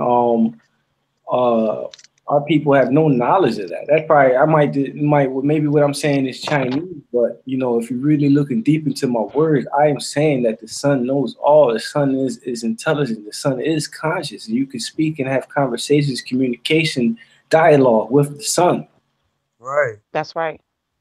All of nature responds. The sun is not going to speak English to you. It just might. The sun does what? What's the sun's purpose? It rises, right? So we telling our people, you need to rise. Yeah. See, we need to rise. Right. That's exactly what the sun. We would. Many different communications, and yeah, I agree with you. The universe responds to responds in a way. It shows you reflections and symbols, signs. You know, you can see a bird that do a spiral around you and flip around. That's a sign. There's something about that bird, that the universe, something about, like, you know, you understand that is a sign from the universe. That's how it works. If you are working on manifesting something and you see it reflect, that is a sign from the universe that, you know, hey, you're doing the right thing. Look at that. See, I'm trying to show you. Continue doing the necessary requirements, and you will have that which you desire. Exactly. But I would like to stay on topic. We're talking about afraid of being black, man. I think we hit some you know, some powerful points of views, and I definitely remember identifying a secret hidden agenda against our people, which is to get them to live fast lives and pursue materialistic things that cost you know, more than what they can afford. So they would never ever be in a position to financially be able to pave a way for the younger youth within their family structure. They don't even have the morals to even be able to grasp the importance to pave a way and you know, picked up from where the last person within the lineage left off and carry the torch. There's no sense of that. So there's no future for the black man and the black woman or the black family, because you know, the black, I know not to point the finger. I just say the black family wants to keep up with the Joneses. Right. The black family wants to shine bright. You know, the black family wants to live in a great big house and drive a real nice car. The American dream. The American dream. Right. The black family doesn't want to go out in nature and find out what their dream is, not the American dream. Exactly, and purchase acres of land in nature and build your own dream on that land. The black family has no knowledge of that. The black family, you know, embraces religion. The black family eats the dead, eats dead flesh. The black family fights their own. The black family is in a state of confusion, chaos, Right. fear, Yeah. doubt, Right. negativity. Yeah, we And at war. it's an inside war. Right. The black family is angry right now. Is external as well as internal. True, I agree. But to be able to fight, you have to, be able to. You have to be conscious. Right. If you unconscious, what is that? That means you knocked out, right? Right. You ain't going nowhere. You're not winning anything. You're doing nothing. You're knocked out, unconscious. So right now, like you have some conscious people that are bitter conscious people that are aware of some things, but the way they're going about doing it is developing hatred Right. and you know I don't see no solution in that. Like you developing hate. I see weakness. That's not a strong individual. It's not a strong person in the position and ready to accomplish that desire or pave any type of way. You understand? You're not accomplishing anything with a You said negative. something very valuable. We have to stop being weak. You said what a strong person and a weak person is. We continue to be weak as long as we don't fight. But if we start telling them, start putting, how can I say, putting their backs against the wall and making them accountable for the wrong that they've done, and the weakness, showing their weakness. When we point out their weakness, we take away that strength that we allow them to have.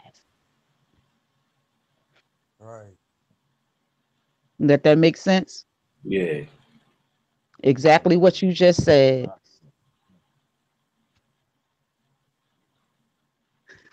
And I'll say this to you, fear is our main weakness because we're so afraid of each other to the point we don't realize what's going on outside of the illusions in our world. We don't realize that it's a war going on right now because we're so caught up in. We don't realize it's a spiritual war going on. We don't realize it's a physical war going on. We don't realize none of these things because we're afraid. And because of that, we're in the predicaments that we're in. And once we as a people collectively become in tune with what's going on around us, once we start rubbing the dust off our eyes, lifting the veil, as they say, we'll understand, we'll see these things, and we'll know how to approach these things. That's right. We have to begin to prove. See, I know one thing about us as being the people that we are. We love to prove someone else wrong. So if we love to prove someone else wrong, and we always want to be right, we should always walk in that righteous light. We shouldn't allow ourselves to get caught up in the matrix of what's going on, and we should prove them wrong and take away their strength, because that's where we're strong at. Civilizing them again. They must be civilized.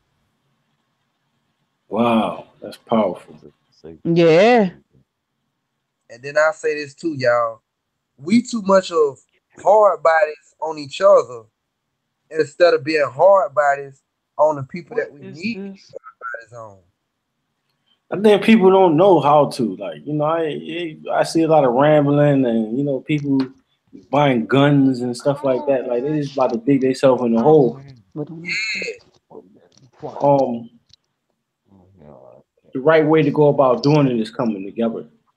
There's nothing wrong with coming. The same thing you be talking about. There's nothing wrong with shifting your consciousness and understanding. Like, okay, I am going to unite with these people, and we are going to move together as one body, and we're going to accomplish goals together. We're going to, if we can't do it alone, we definitely can do it together.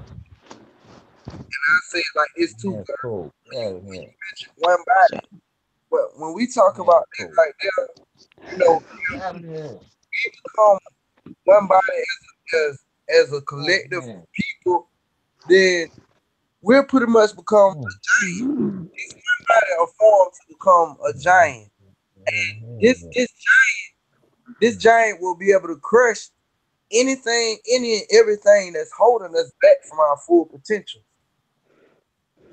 Yeah. Sound like sound like David and Goliath. Right. So I also want to add, like in the case of the word black now, when you develop a thorough knowledge of self, any type of title or any box that someone attempts to put you in is therefore unfit. Okay? That box won't fit when you have a thorough knowledge of self. How can you call me black when I am God, when I am king? Right. When I am success, when I am power, when I am wisdom. Right. Yes, when they hear the word, I am many things. I am many. I am I. That's I am in. Right. Yes, when I am you hear black. the word black, you should be thinking on a godly plane, not on color. But you should never subject yourself to color when you're thinking about black, or when someone is calling you black out of disrespect. You know. Yes, but hear me out. Well, this is like, we have grown. We're conditioned to accept it. For it to be okay, it means the different things to us. Like especially the word nigga. Like, yeah, my nigga. We say it. They took our word. That was our word. We was using that word like it was money. Like that. Yeah, my nigga. You feel me? And they took it. Now, like our own people rejecting it when that was our word. We use it, right?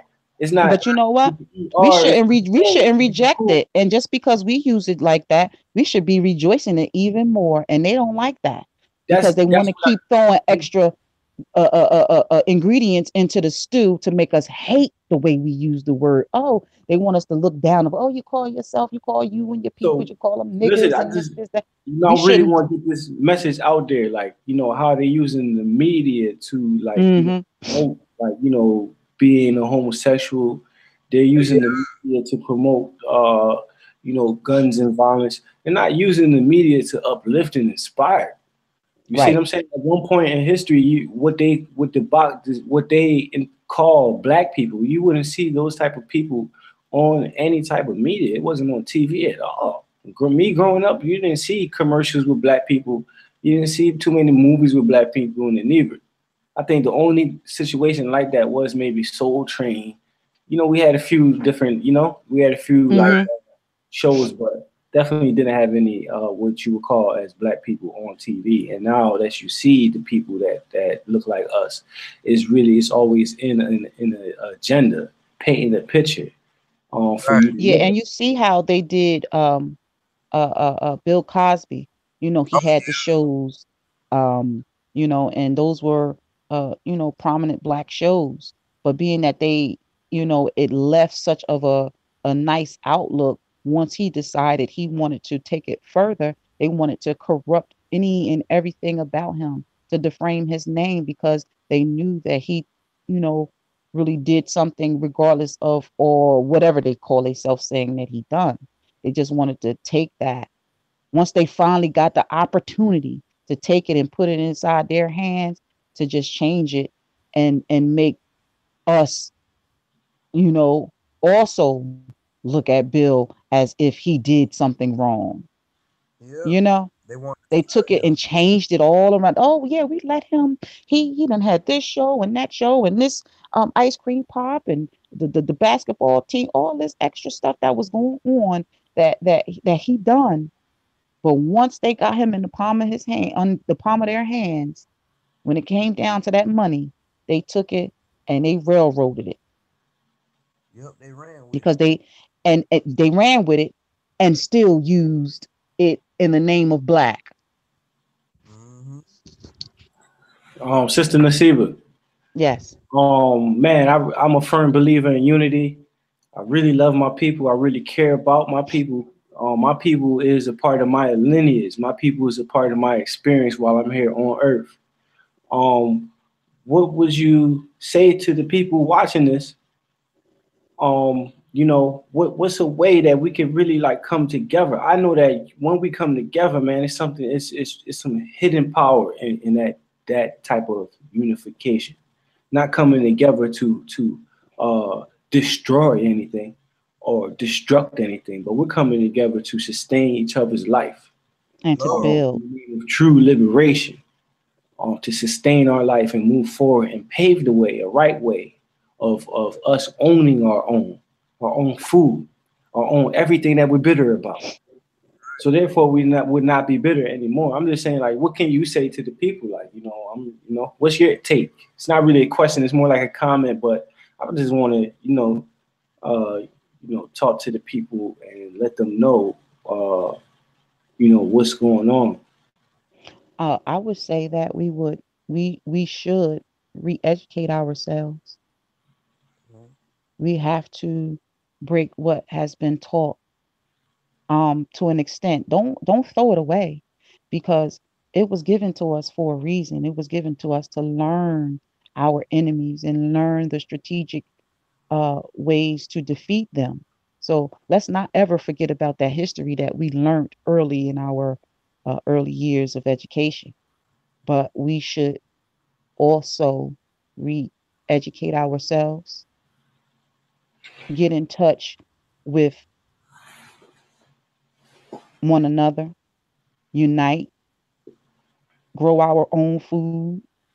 You can grow your own food in your house nowadays. That's how modernized it is, because you have to feed your mind. And if you don't grow your own food to feed your mind, it's not enough, but you have to get with like minds that think like you, that is also on this same journey to leave a legacy for our children, and then some. So it's a lot of work that needs to be done, more than I can even ever express. But to really start, we have to re-educate ourselves. We have to unlearn, even when you're and relearn. Yes. Relearn. Unlearn and relearn. Shouts out to Derek Grace. Right. Also, shouts out to Money Boy Films. All right. Definitely exchanged some dialogue with the brother. Extremely intelligent brother. I just want to shout him out. Money Boy Films. We have to heal though, y'all, as a people. Yes. But the healing starts within, and the healing starts with us doing the necessary things that we need to do. Right. Because if we don't, then we're gonna still be talking about this, and it has to be put in effect. So my thing is this: I agree, but while people healing and taking they finding dandy time healing, it's still more people that look like me out there dying. Still more people that look like me out there getting shot and killed. That they have children that they leaving behind. Well, they got to take some back for their own. They got to take some of their own back. Fatherless children. I'm talking about while we healing. Like, it's work that needs to be done, and I don't necessarily, see anyone else doing what we are doing. We're actually out there reaching out to people with open arms, and looking to unite, looking to make a difference. Right. Not looking for anything less than unity, but not necessarily asking for your finances. Right. We come with strategies. We come with knowledge. Like, I really don't see any genuine people out there in the name of unity and looking to make, big moves, economical moves with the unity, So I don't know.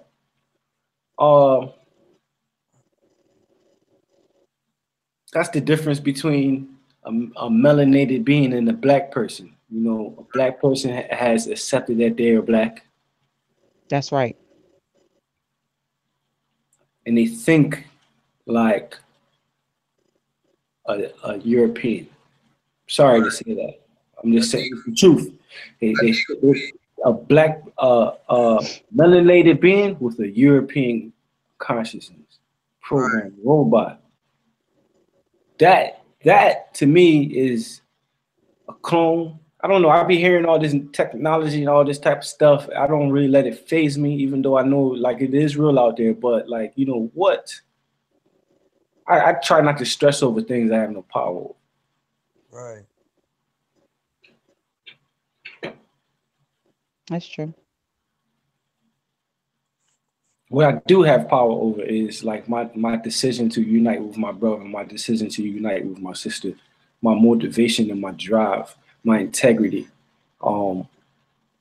That what I accept within me, the positive things that I accept with me, the mission that I accept within myself to persevere and make a difference in my life. Right. So I can make a difference in someone else's life, to love myself and use that experience to love another. That's what true. it's about. So none of us should be afraid of being black. That's not what we are. It's not for us. I'm not black. You guys black? You black? On me. You black? You know, then you got other terms. You got, you know, so many labels that they try to put on us. Like, you know, I say, you know, fuck them labels. We create our own.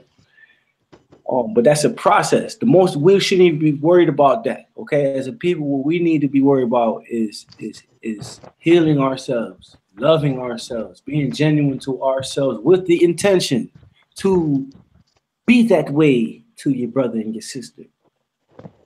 And when you get to that level, when you reach that level of self-study, self-mastery, up and down, understanding and fixing it and restringing this and assembling that within, you're ready to unite.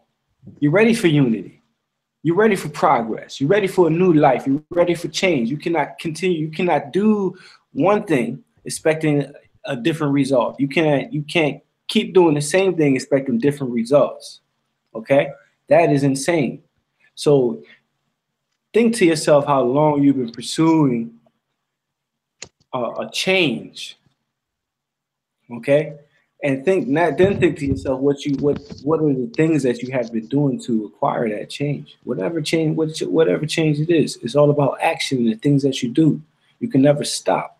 When you water a plant, when you put a seed into the ground, you have to nurture it. And when your plant grows, if you ever walk away from that plant, your plant is going to die. So it's all about action, dedication, and nurturing anything you want. So that's what it's about. Dedicate yourself. Dedicate to yourself, act upon that, nurture yourself, watch yourself grow, continue to be dedicated to it. You're going to have some bad times. You're going to have some great times. You're going to have some stable times. Continue to move forward. That's how you love another person. This person may have some bad times. This person may be confused in a state of chaos and respond to me in a way that I do not like. But I understand and overstand situations as such. And I also know this person is genuine. So whatever it is that they're going through right now, there's a way to handle it. I'm not about to punch him in his mouth or shoot him. I get it, you know? Damn, this person is looking at me. I don't know this person. Who the fuck is this person looking at? Why are they looking at me? They're just admiring me because I'm God. Right. I'm not about to go punch this nigga in his mouth or shoot him. He just admire me because I'm God. That's love. I have love for myself. You understand? So my whole perspective is a whole different way of thinking. I'm not thinking like a black. And the only way to love yourself, is to eat right. When you start eating right and feeding yourself the proper food, the proper knowledge, you'll love yourself and you'll see your brother and your sister as love as well. Soul food. And then you can unite. Then you can That's funny that you said that, brother. Soul food, because that's exactly what I was about to try to squeeze in real quick, right? Listen, I feel like the soul, like you got to literally feed the soul. Because when I embrace eating great and, you know, definitely the alkaline, just intake and drinking alkaline, eating alkaline day in, day out, flushing out my system, alkaline. When I do that, my senses get enlightened. Right. My motivation is even more strong. So like that, my spiritual energy is fed. You have to tap into your senses. In the manifestations of the sun. Now, knowledge is coming to me from everywhere. I can just break down the knowledge at will. Okay? Like, because you rise, because you've risen. I've risen. Kundalini energy, like, you know, strength like no other. Like, I'm fit, charged, alert. You know, that's so it's not just feeding my body, it's giving me more, even more, like, you understand? So that's what it's about. I agree with you. Loving yourself is definitely eating good. Part of it is definitely, you know, eating good, taking care of yourself, revitalizing. Yes, that's true. So it's definitely an honor. It's a pleasure to have you guys here on the platform. This is the Temple Breakdown, and this is what we do. We come here, we break down knowledge, and we build it back up. We analyze it. Okay, this is what it is. Black. So within this dialogue, we understand that there's an agenda out there for us to not think and not pave a way for our lineage. Okay, that's not what someone does not want us to do that. Someone does not want us to secure a way for our lineage to have these type of things, to be independent. Okay, someone wants us to give into technology and give into flashy things and give into a false dream that is not your dream. Right. That's a part of the trick. I'm sure is a lot more complex, but that's a small aspect of the actual trick or agenda at hand that's hanging over every Black person's head. You know, you labeled us Black, you labeled us all these type of things, and right now our people are going to rise. Okay, we're about to rise. Right. You know this. The consciousness has risen, and we understand. Like, you know, we are receiving, you know, the knowledge, regardless if you want to put microwave out there and you know, funny rhythms and stuff like that, and you want to play with our energies. We can just look at the ants. The ants tell us the story. You know, we can look at the birds. The birds tell us a story. We still have those reflections. Everything is a manifestation of the sun. So the sun, you get what I'm saying? Everything is a manifestation of the sun. Plants, birds, animals, all of these things, us as humans, our bodies, our shells, are manifestations of the sun, literally. Because you have the carbon in the skin, literal manifestations of the sun, having an experience here. The sun is a great thing. You know, I just want to kind of like just throw that out there. I'm just really capturing the knowledge, because that's a part of what we are. And like I said, when you have a complete and total understanding of thyself, no one could put labels on you. No one could put you in the box, because you know that what you are, that what I am. Yes, know yourself, know thyself. Within knowing thyself, you will know the way. Ashe. Because the secrets lies within us. We are the secret. We can't be extinguished. We can never be extinguished because there's too much of us here. There's too much of melanin that preserves this earth. We can't allow it to continue in this manner. People are geared to let go. People are conditioned to let go and just let things happen. Let go and run into a wall. Let go and get your lights cut off. Let go, just do nothing at all. Just sit and meditate to yourself, and things are going to change around for you without putting in any type of action. You know, so you got to think about that type of ideology. I swear that's like a slave mentality. Don't do anything. Lean not onto your own understanding. All right. Your ways acknowledge me. What I sound? I sound like a pimp, don't I? Lean not on your own understanding. In all of your days, in all of your ways, acknowledge me. And I shall direct your path, okay? That's right. Oh, man. All right. I'm laughing because what that is saying is, do not believe in yourself, believe in this. When things get rough, and at the time when you can do something about it, let it go. Don't do anything. Um, it makes our people incompetent. You know, that's an incompetent mind. You know, it's really like, you know, that's all I would say on it. You know, that's all I want to say on that subject. But I know you guys feel me. It makes an incompetent mind. Whenever I talk on subjects like this, people get offended. I'm not here to offend. I'm here to inspire and uplift. Um, I just leave it at that. Right. We'll have more to discuss. Yeah, maybe we could do another part. We can do a part two, but I feel as though uh, maybe I might ask a few questions. Does anyone else have like some more to say? Well, for me, I think I'll wait for the part two because I'll have more info to elaborate on, more history, um, as well as, more of our story to collaborate and get a better understanding of, what's really going on today so that we can touch on our riches. We can touch on, um, you know, our heritage so that we can have these things in abundance for our future. I would love to leave something, a great legacy for my children and grandchildren and children. It can't stop here.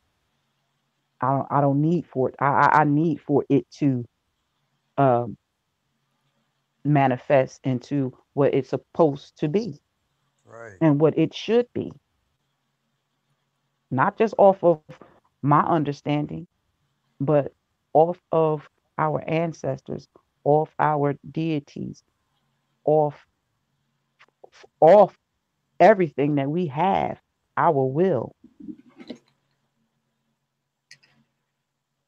We Ashe. have that will. We have that will to survive, and it must be act on without a doubt, without the confusion, without the hurt, and without the pain. But we're going to have a little bit of that. We're going to have some that is not going to go. Some are going to be sacrificed for this very thing, for this very knowledge, for this very truth. But it must be done by any means necessary. Well, we have a lot of good people in our corner. Um, and it's a fresh year. It's definitely young in the year. I think this is like February 7th, if I'm not mistaken. Uh, we're going to 6. have six. Okay, we're going to have a great year. We're friends with some ambassadors. Okay, we plan on continue to build the friendship and partnership that we have with these people, and continue to expand on a positive aspect, looking to own our own, you know, um, and that is the level we're looking to take it within the near future, within this year, and we'll just take it from there. It's nothing but up from here because we have nothing. And what about the ancestors? Every ancestor that passed away from this earth without asylum, if that's the right word, without you uh reaping liberation, without fixing that day. What about that day when it all changed? You know, all That's of right. us should live to change that. All of us should live to honor those people that died that day. That day when it all changed.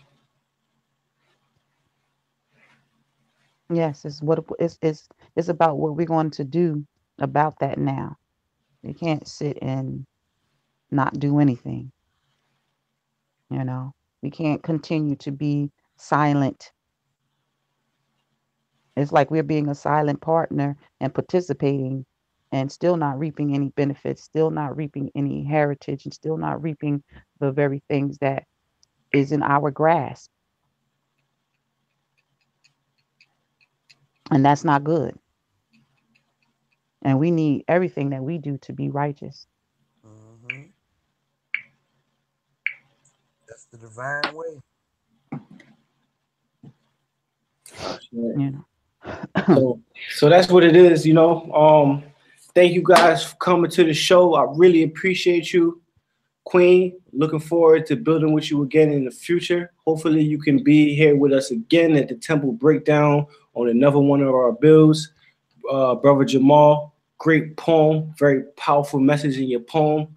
Looking forward to hear round 2 of that. And you know, you already know, Temple Breakdown, peace forever. Garth Heru. Peace. Peace.